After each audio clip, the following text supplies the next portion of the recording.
पहाड़ों से घिरा हुआ एक छोटा सा गांव था चंपापुर। उसी गांव में एक नदी हुआ करती थी। उस नदी के किनारे दो बहनों का घर था। बड़ी बहन गीता, उसका पति रमेश खूब धनी था। उसके पास खूब सारे खेत खलियान हुआ करते थे, जिस वजह से गीता को धन आदि की कोई कमी नहीं थी। गीता शुरू से ही रमेश को बहुत पसंद करती थी, जिस वजह से गीता और रमेश का प्रेम विवाह हुआ। वहीं दूसरी तरफ गीता की छोटी बहन पूजा उसी नदी के किनारे पर एक छोटी सी झोपड़ी में अपने पति राजू के साथ रहा करती थी। राजू पास के जंगल से लकड़ियां काटकर उन्हें बाजार में बेचने का काम किया करता था, और उन दोनों बहनों का घर आमने सामने ही था। एक दिन की बात है। अरे वाह, आज फिर तुम मेरे लिए सोने की अंगूठी लेकर आए हो। वाकई में आप मेरे लिए कितनी अच्छी अच्छी चीजें लाते हो। आप मेरे बहुत अच्छे पति हो, जो मुझे कुछ कुछ दिन छोड़कर कुछ ना कुछ उपहार देते रहते हो। वो सब छोड़ो, पहले तुम मुझे ये बताओ, तुम्हें ये सोने की अंगूठी कैसी लगी? भाग्यवान। यह अंगूठी तो बहुत सुंदर है। वाकई में यह सुंदर तो है, मगर मैंने जो सोने के हार का सेट लाने को कहा था, वो तुम कब लाकर दोगे? हाँ, क्यों नहीं गीता, जरूर मैं तुम्हें वो सोने का हार भी लाकर दूंगा। अरे भाग्यवान, पहले तुम जरा हमारी फसल निकल जाने दो। फसल निकलने के बाद तुम जो कहोगी वो मैं तुम्हें लाकर दूंगा। तुम वाकई में बहुत अच्छे हो, जो तुम मेरा इतना ख्याल रखते हो। आज तक मैंने जो जो तुमसे मांगा है, तुमने मुझे लाकर दिया है, और आज यह सोने की अंगूठी। अरे भाग्यवान, ये तो मेरा कर्म है कि तुम्हारी सभी इच्छाएं पूरी करना। और देखो भाग्यवान, वहीं दूसरी तरफ तुम्हारी बहन भाग्यवान। मुझे तो नहीं लगता तुम्हारी बहन का वो पति उसे यह सब लाकर देता भी होगा या नहीं। यह बात तो तुमने बिल्कुल सही कही। मुझे नहीं लगता कि आज तक मेरी बहन ने ऐसे सोने के आभूषण देखे भी होंगे। पता नहीं उसने उस भिखारी में ऐसा क्या देखा जो उसने उससे शादी कर ली। तुमसे शादी करने के बाद तो मेरे जीवन के भाग्य ही खुल गए। यह बात तो तुमने सही कही भाग्यवान। और गीता, जब से मैंने तुमसे शादी की है तब से मैं और धनी हो गया। वहीं दूसरी तरफ कमला और उसका पति चिंतित बैठे थे। भाग्यवान, तुमने मुझे शादी के लिए पसंद ही क्यों किया? मैं आज तक यह बात समझ नहीं पाया। शादी के बाद आज तक मैंने तुम्हारी एक इच्छा भी पूरी नहीं की। अरे, तुम हर रोज सुबह उठकर ये फालतू की बातें मत करा करो। मैं तुमसे पहले ही 100 बार कह चुकी हूं कि मुझे ये पैसा, दौलत या कुछ भी नहीं चाहिए। सब कुछ पैसा ही नहीं होता। मैं केवल इतना चाहती हूं कि मुझे एक साफ दिल का और जो मुझसे बहुत प्यार करे वैसा ही पति चाहिए, और मुझे ठीक तुम वैसे ही मिल गए। लेकिन भाग्यवान, मुझे बिल्कुल भी अच्छा नहीं लगता कि तुम यह खोटे गहने पहनती हो। और भाग्यवान, वहीं दूसरी तरफ तुम्हारी बड़ी बहन का पति उसे हर महीने नए नए सोने के आभूषण भेंट करता है। अरे, मेरी बहन का पति उसे सोने के आभूषण भेंट करें या ना करें, इसमें हमें क्या लेना देना। हम तो इतने में ही खुश हैं। भाग्यवान, जब तुम्हारी बहन तुम्हें अपनी दौलत का घमंड दिखाती है, तब मुझे बिल्कुल भी अच्छा नहीं लगता। अरे, तो उसे अपनी दौलत का मुझे रोब दिखाने दीजिए। उसे मुझे रोब दिखाकर खुशी मिलती है तो होने दो, मुझे इससे कोई फर्क नहीं पड़ता। भाग्यवान, तुम कितनी अच्छी हो, तुम्हारा मन कितना साफ है।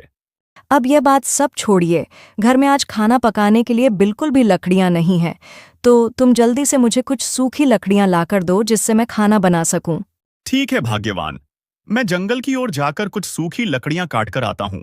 इतना कहकर राजू जंगल की ओर निकल पड़ा, और वो जंगल में पहुंचकर जैसे ही लकड़ियां काटने जा रहा होता है कि तभी उसके कानों में एक जानवर की आवाज टकराई। अरे अरे, यह तो किसी जानवर की रोने की आवाज लगती है। इतने घने जंगल में यह किस जानवर की आवाज आ रही है? यहां आसपास तो कोई नहीं दिखाई दे रहा है। मुझे तो लगता है कोई जानवर बड़े ही कष्ट में है। ये उसी की आवाज आ रही है। इतना कहकर राजू अपनी नजर आसपास दौड़ाने लगा, और फिर उसकी नजर झाड़ियों के पीछे एक बंदर पर पड़ी, जो कि झाड़ियों में फंसा हुआ था। अरे बाप रे बाप, ये आवाज तो ये बंदर कर रहा है। मुझे तो लगता है ये बंदर किसी कष्ट में है। मुझे जाकर देखना चाहिए। फिर इतना कहकर राजू उस बंदर की ओर बढ़ता है, और वहां जाकर देखता है तो उस बंदर के ऊपर पेड़ गिरा हुआ था, जिसे वो उसके ऊपर से हटा देता है। अब तुम ठीक तो हो ना प्यारे बंदर? मैंने तुम्हारे ऊपर से पेड़ हटा दिया है। अरे तुम्हारा बहुत बहुत शुक्रिया। बंदर की बात सुनकर सुरेश हक्का बक्का हो गया। वो सोच रहा था कि यह बंदर मनुष्य की भाषा में कैसे बोल सकता है। अरे तुम मनुष्य की तरह कैसे बात कर सकते हो? तुम तो एक बंदर हो, तो फिर तुम हमारी तरह कैसे बात कर सकते हो? किंतु तुम तो हमारी तरह बात कर रहे हो। कहीं कहीं तुम में कोई जादुई शक्तियां तो नहीं? अरे प्यारे मनुष्य, तुम मुझसे बिल्कुल भी मत डरो। यह बहुत पुरानी बात है। जब मैं जंगल में घूमता तो एक साधु महाराज को एक सांप ने काट लिया था। तब मैंने इसी जंगल में से उन्हें कुछ जड़ी बूटियां लाकर दी थी, जिनका सेवन करने के बाद वह साधु महाराज स्वस्थ हो गए। और फिर उन साधु महाराज ने प्रसन्न होकर मुझे यह वरदान दिया कि मैं इंसानी भाषा में किसी से भी बात कर सकता हूँ। तुमने मेरी जान बचाई है। आज से तुम मेरे सच्चे मित्र हो। मित्र? लेकिन तुम तो एक जानवर हो। मित्र, तुम्हें अपने जीवन में कभी भी मुसीबत का सामना करना पड़े तो तुम बेझिझक यहाँ आकर मुझे आवाज लगाकर पुकारना। मैं तुम्हारी समस्या का हल करने तुरंत यहाँ आ जाऊंगा। फिर इतना कहकर वो बंदर वहां से चला जाता है और फिर राजू कुछ लकड़ियां काटकर उन्हें अपने सर पर रखकर अपने घर की ओर निकल जाता है। राजू के घर पर पूजा की बड़ी बहन गीता आती है। अरे पूजा, ओ पूजा कहाँ मर गई?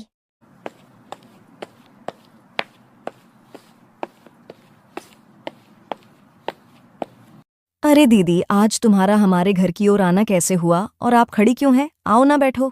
अरे नहीं नहीं बहन, बैठने का बिल्कुल भी समय नहीं है। तू तो अच्छी तरह से जानती होगी कि हमारा कितना बड़ा घर है। फिर इतने बड़े घर में कामकाज में सारा दिन ही निकल जाता है। अरे पूजा, यह तुम्हारे घर में आने के बाद मुझे अचानक से इतनी घुटन क्यों हो रही है? यहाँ कितनी गर्मी है। तुम कैसे रह पाती हो इस झोपड़ी में? बस दीदी, हमें तो इस झोपड़ी में रहने की आदत हो गई है और हमें तो कोई तकलीफ नहीं होती है। और आप बताइए, यहाँ कैसे आना हुआ? अरे कुछ नहीं बहन, मैं बस तुझे यहाँ इतना कहने आई थी कि जब तुझे अपने कामकाज से फुर्सत मिले तो तू मेरे घर आना।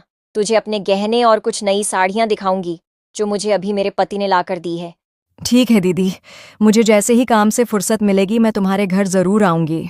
वैसे पूजा, तुझे तेरे पति ने शादी के बाद कुछ दिया है या नहीं? हाँ, मगर वो बेचारा तुझे दे भी क्या सकता है? तुम्हारे तो खाने के भी ठिकाने नहीं रहते। अरे दीदी, ऐसी बात नहीं है। उन्होंने मुझे जीवन में खूब सारी ढेर सारी खुशियां दी हैं और वही मेरे लिए काफ़ी है। मुझे इसके अलावा और कुछ नहीं चाहिए। पूजा, जहां तक कि मैं जानती हूं कि खुशियां देने से पेट नहीं भरता। मेरी बात मान, तू अपने पति को छोड़कर अच्छे धनी व्यक्ति से शादी कर ले। दोबारा वह तुझे कुछ दे तो पाएगा कम से कम। और वैसे भी यह तेरा पति भिखारी तुझे दे भी क्या सकता है? अरे दीदी, आपको यह बात कहते हुए बिल्कुल भी शर्म नहीं आ रही है क्या? मुझे मेरे पति बहुत प्रिय हैं और मैं उनसे बहुत प्यार करती हूँ। और मुझे तुम्हारी तरह की पैसा जमीन जायदाद का घमंड नहीं है। हमारे पास जितना है हम उतने में ही खुश हैं। और खबरदार, अब तुमने मेरे पति के लिए एक शब्द भी कहा तो। देखो तुम कैसे अपनी बड़ी बहन से यह ऐसे बात कर रही है। क्यों पूजा, तुझे इस तरह मुझसे बात करने में जरा भी शर्म नहीं आ रही? तो दीदी, आपको यह बात कहते हुए शर्म नहीं आई? पूजा, तू मेरी बहन है, मैं इसलिए तेरा भला चाह रही थी। नहीं दीदी, कृपया करके आप मेरे साथ ऐसी बात बिल्कुल ना कीजिए। ठीक है पूजा, अब मैं चलती हूँ। उसके बाद गीता वहां से चली जाती है। वहीं बाहर खड़ा राजू उनकी सारी बातें सुन लेता है।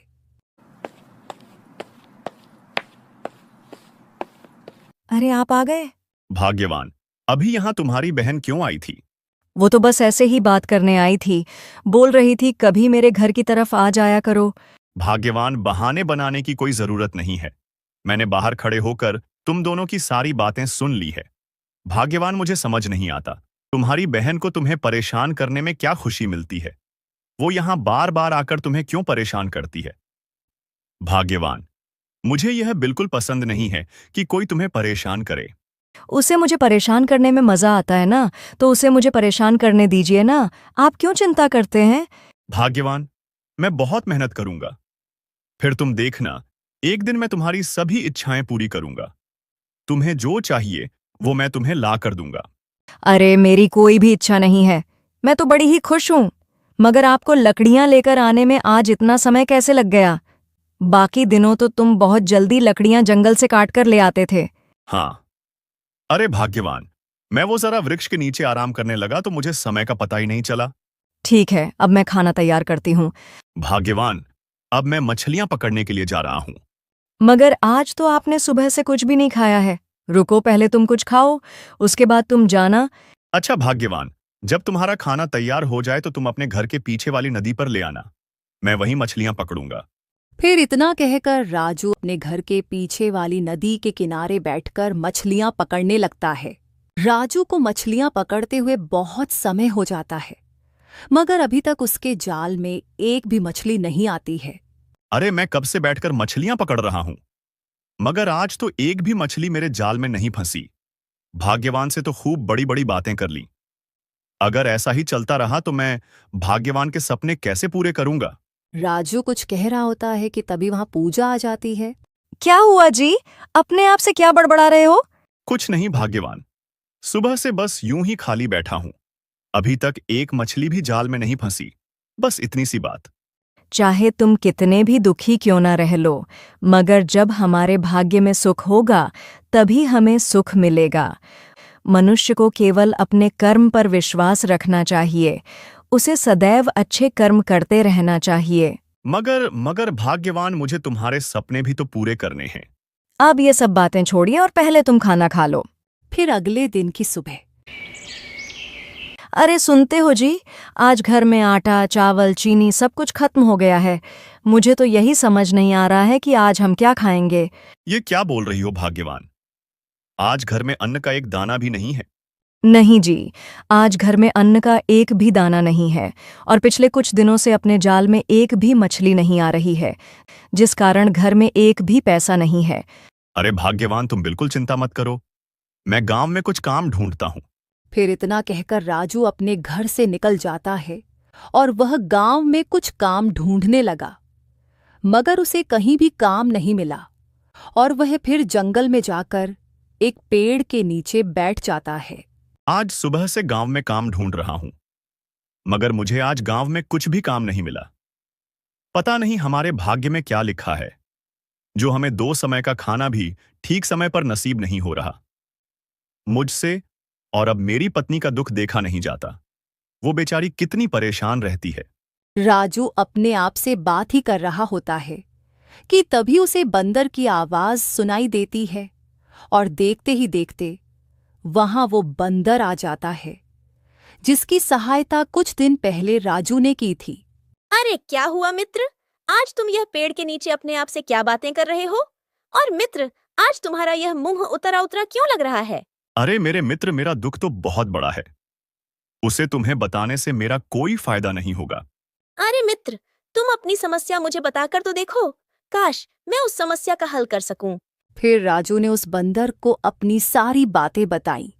अरे मित्र, मैं तुम्हारी मदद कर सकता हूँ। मैं इस जंगल में वह जगह जानता हूँ जहाँ पर एक राजा का गुप्त धन गड़ा हुआ है। अगर मित्र मैं तुम्हें उस खजाने का पता बता दूंगा तो मुझसे अपनी यह शक्तियां छीन जाएंगी। वरदान देते समय साधु महाराज ने मुझसे एक बात कही थी मित्र, कि जैसे ही तुम किसी भी रहस्य का पता किसी भी मनुष्य को बताओगे तो वैसे ही तुम्हारा यह वरदान नष्ट हो जाएगा। अच्छा मित्र, तो यह बात है। मैं यह बिल्कुल भी नहीं चाहता हूं कि तुमसे तुम्हारी शक्तियां छीन जाएं। तुम मुझे कोई भी धन का पता मत बताओ। अगर तुमसे तुम्हारी शक्तियां छीन गई तो फिर तुम कभी भी नहीं बोल पाओगे। अरे नहीं मित्र, तुमने भी तो मेरे बुरे वक्त में मेरी सहायता की थी ना, तो अब मेरा भी कर्तव्य है कि तुम्हारे बुरे वक्त में मैं तुम्हारी सहायता करूं। मुझे अपनी शक्तियों की कोई परवाह नहीं है। चलो, तुम चलो मेरे साथ। अरे मित्र, अगर तुम मुझे कोई भी खजाने का पता बताओगे तो फिर तुमसे तुम्हारी शक्तियां छीन जाएंगी। मित्र मित्र, तुम ऐसा मत करो। अरे मित्र, मुझे उससे कोई फर्क नहीं पड़ता। मुझे केवल तुम्हारी सहायता करनी है। अब तुम चलो मेरे साथ। फिर बंदर के अनुसार राजू उस बंदर के पीछे पीछे जाने लगा।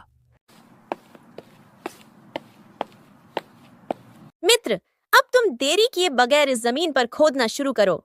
तुम्हें इस जमीन के नीचे ढेर सारा खजाना मिल जाएगा, मगर तुम मेरी यह बात ध्यान रखना, जैसे ही वह खजाना तुम्हारे हाथ आएगा वैसे ही मेरा वरदान समाप्त हो जाएगा। मित्र, फिर मैं तुमसे मनुष्य की तरह कभी भी बात नहीं कर सकूंगा। एक बात का तुम ध्यान रखना, ये बात तुम अपनी पत्नी के अलावा और किसी को मत बताना। और मित्र, इस खजाने की सहायता से तुम अपना जीवन खुशियों से व्यतीत करना। मगर मित्र, खजाना पाने के बाद तुम मुझे भूल मत जाना। अरे मित्र, यह तुम कैसी बात कर रहे हो? मैं तुम्हें कभी नहीं भूलूंगा। मैं तुमसे हर रोज यहां मिलने आऊंगा और मैं यह बात किसी से नहीं कहूंगा। उसके बाद राजू वहां पर खुदाई चालू कर देता है। तभी वहां पर सोने के आभूषणों से भरा घड़ा दिखाई देता है। अरे अरे, यह तो सोने के आभूषणों से भरा मटका है। मित्र, तुम्हारी बात बिल्कुल सत्य हुई। यह मटका तो सोने के आभूषणों से भरा हुआ है। अरे अरे, मुझे माफ करना मित्र, मुझे अपने आप में बिल्कुल भी अच्छा नहीं लग रहा। अब तुम मुझसे बात नहीं कर पाओगे। मैं जानता हूं मित्र भी अब तुम्हारी बोलने की शक्तियां जा चुकी हैं। मगर मित्र, एक बात तुम ध्यान रखना, हम दोनों की मित्रता कभी भी समाप्त नहीं होगी। मैं तुमसे हर रोज इस जंगल में मिलने आऊंगा। फिर इतना कहकर राजू उस मटके को उठाकर अपने घर की ओर निकल पड़ता है और उस सोने के आभूषणों से भरे मटके को देखकर पूजा आश्चर्यचकित हो जाती है और कहती है, अरे ये क्या है? और ये तुम्हें सोने के आभूषण से भरा मटका कहाँ से मिला? भाग्यवान, अब मैं तुम्हें क्या बताऊं? मगर मेरे मित्र ने यह कहा था कि यह बात तुम अपनी पत्नी को बता सकते हो, मगर अपनी पत्नी के अलावा और किसी को मत बताना। हाँ, तो सुनो भाग्यवान, आज जब मैं जंगल में एक पेड़ के नीचे बैठा था तब राजू ने पूजा को सारी बातें बताई, जिसे सुनकर पूजा बोली, क्या तुम्हें इस खजाने का पता वो बंदर ने बताया? इसका मतलब ऊपर वाले ने आखिरकार हमारी मदद की है, सुन ली है हमारी। हाँ भाग्यवान, हाँ, अब देखना, मैं तुम्हारे सभी सपने पूरे कर दूंगा। मगर अब वो बंदर कभी भी तो नहीं बोल पाएगा ना? हाँ भाग्यवान, मगर मैं अपने मित्र से हर रोज उस जंगल में मिलने जाऊंगा। फिर इसी प्रकार कुछ दिनों बाद पूरे गांव का सबसे धनी व्यक्ति वो राजू बन गया। राजू के पास एक बड़ा घर था और बहुत सारी खेती थी। मगर राजू हर रोज सुबह सुबह जंगल की ओर अपने मित्र को मिलने जाया करता था और उससे खूब समय तक बात किया करता था। भले ही वह बंदर कुछ कह नहीं पाता, किंतु राजू की बात सुनकर वो अपना सिर अवश्य हिलाता था। भाग्यवान, मैंने सोचा था कि अपने खेत के पास वाली जमीन हम खरीद लेंगे, मगर भाग्यवान, तुम्हारी बहन के पति राजू ने वह सारी जमीन खरीद ली। पता नहीं भाग्यवान, तुम्हारी वह बहन के पति के पास इतना सारा पैसा कहां से आया? मुझे तो कुछ समझ नहीं आ रहा। ये बात तो तुमने बिल्कुल सही कही। पता नहीं उन भिखारियों के पास इतना पैसा कहाँ से आ गया है। इतना बड़ा घर, जमीन, संपत्ति, मुझे तो कुछ समझ नहीं आ रहा है। वो भी ये सब अचानक कैसे हो गया? भाग्यवान, मुझे एक बात पता चली है। तुम्हारी बहन का पति वो राजू हर रोज जंगल की ओर एक बंदर से मिलने जाता है और भाग्यवान उस बंदर से घंटों घंटों तक बात करता है। जहां तक मुझे लगता है भाग्यवान, उसी बंदर ने राजू को ढेर सारा धन दिया होगा। और भाग्यवान, मैंने गांव के कुछ युवकों के मुंह से यह बात सुनी है कि राजू को एक बंदर ने गुप्त धन का स्थान बताया था। हाँ, मुझे भी यही लगता है, मगर मुझे भी मेरी बहन से अधिक धन चाहिए। तुम कुछ करो। हाँ भाग्यवान, कल सुबह हम उस जंगल की ओर जाएंगे और फिर उस जंगल में जाकर उस बंदर को पकड़कर हम उस बंदर से गुप्त धन का पता पूछेंगे। और भाग्यवान, जैसे ही वह बंदर हमें गुप्त धन का पता बता देगा तो फिर हमें धनी होने से कोई नहीं रोक सकता। इसके बाद फिर अगले दिन की सुबह रमेश और गीता उसी जंगल की ओर निकल जाते हैं और उस बंदर को खोजने लगते हैं।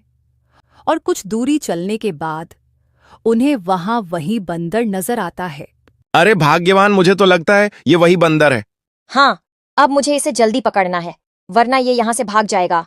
फिर रमेश और गीता चुपके से उस बंदर को पकड़कर एक पेड़ से बांध देते हैं और उसके साथ दुर्व्यवहार करने लगते हैं। अरे ओ बंदर, जिस प्रकार तूने उस राजू को गुप्त धन का पता बताया है, वैसा ही कोई गुप्त धन का स्थान हमें भी बता, जिसे पाकर हम और धनी हो जाएं। हाँ बंदर, अब तू देरी ना करते हुए तुरंत ढेर सारा खजाना दे, जिसे पाकर हम और भी धनी हो जाएं। रमेश और गीता उस बंदर को बहुत कष्ट प्रदान कर रहे थे, उस बेचारे बंदर की आंखों से आंसू आने लगे थे। भाग्यवान, ओ भाग्यवान, अब मैं अपने मित्र से मिलने के लिए जंगल की ओर जा रहा हूं। आज मुझे आने में समय लग जाएगा। अरे मैं क्या कह रही थी कि आज मुझे भी अपने मित्र से मिलवाओ ना। आज उसी के कारण तो हम इतने धनी हो पाए हैं। मुझे तुम्हारे मित्र से मिलने का बहुत ही ईमान है। क्या भाग्यवान, तुम्हें भी मेरे मित्र से मिलना है? हाँ, तो कोई बात नहीं, तुम भी मेरे साथ चलो। आज मैं तुम्हें अपने मित्र से मिलवाता हूं।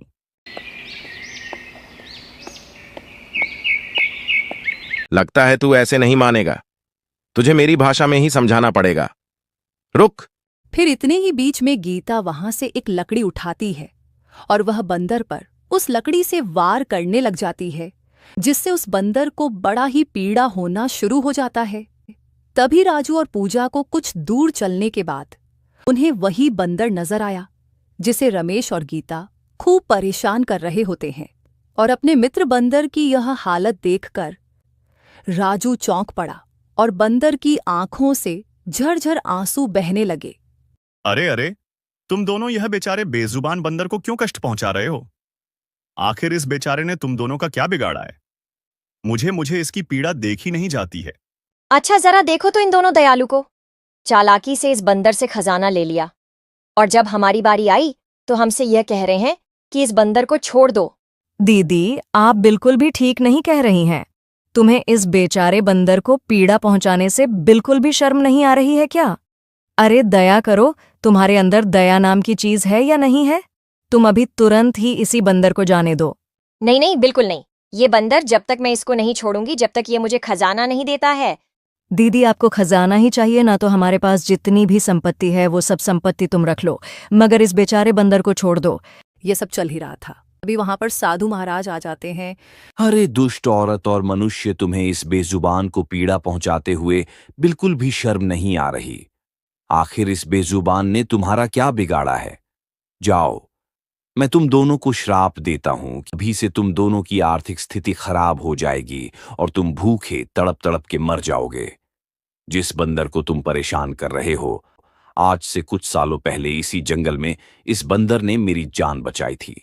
जब मुझे एक सांप ने काट लिया था, तभी इस बंदर ने इसी जंगल से मुझे कुछ जड़ी बूटियां लाकर दी थीं, जिसका सेवन करने के बाद मैं ठीक हो पाया था। इस बेजुबान ने ही मेरी जान बचाई थी और फिर मैंने इसे प्रसन्न होकर एक वरदान दिया था कि तुम मनुष्य की तरह बोल सकोगे। और मैंने इस बंदर से यह भी कहा था कि जब तुम इस जंगल का गुप्त धन किसी भी मनुष्य को बताओगे तो तुम्हारा वरदान नष्ट हो जाएगा। मगर इस बंदर ने अपने वरदान की परवाह की बगैर अपने मित्र की सहायता की और अपना वरदान खो दिया।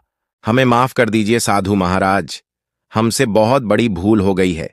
हम धन के लालच में इतने अंधे हो गए थे जो हमने बेशर्मी से सभी हदें पार कर दी और हमने इस बेचारे बंदर पर अत्याचार किया। हमें माफ कर दीजिए साधु महाराज, हम दोनों से बहुत बड़ी भूल हो गई है। अरे क्षमा कर दीजिए, तुम्हें यह कहते हुए शर्म नहीं आ रही? तुम्हें यह पता नहीं है कि एक मनुष्य का कर्म होता है कि किसी के बुरे वक्त में उसकी सहायता करना और उस पर दया करना। मगर दया करना तो छोड़ो, तुम दोनों से तो किसी का अच्छा भी देखा नहीं जाता है। किंतु बंदर, मैं तुम्हारी मित्रता देखकर बड़ा ही प्रसन्न हुआ। मैं तुम्हें फिर से वरदान देता हूं कि तुम पहले की तरह बोल सकोगे। साधु महाराज, हमें समझ आ गया है कि मनुष्य को अपने जीवन में अच्छे कर्म करने ही चाहिए, किसी के प्रति पाप नहीं रखना चाहिए। हमें क्षमा कर दीजिए साधु महाराज। बेटी, मैंने तुम दोनों को क्रोध में आकर श्राप दे दिया है, मगर अब मैं अपना श्राप वापस भी नहीं ले सकता हूं। मगर तुम जैसे जैसे अपने जीवन में अच्छे कर्म करोगे, वैसे ही धीरे धीरे तुम्हारी धन संपत्ति वापस आने लगेगी। और फिर इतना कहकर वो साधु महाराज वहां से गायब हो जाते हैं। पूजा, मुझे माफ कर दे मेरी बहन, मैंने तेरे बुरे वक्त में तेरा मजाक उड़ाया है। अरे दीदी नहीं, आप मुझसे माफी मत मांगिए, जो हुआ उसे भूल जाइए। इसी प्रकार गीता की अक्र ठिकाने आ जाती है और पूरे गांव में राजू और बंदर की मित्रता प्रसिद्ध हो गई। राजू अपने मित्र से हर रोज जंगल में मिलने जाया करता था। तो दोस्तों, कहानी भी यहीं खत्म हुई। कैसी लगी कमेंट बॉक्स में जरूर बताइए। चैनल को अभी तक सब्सक्राइब नहीं किया तो जरूर कर लीजिए ताकि ऐसी ही मनमोहक कहानियां आप सबसे पहले देख पाओ।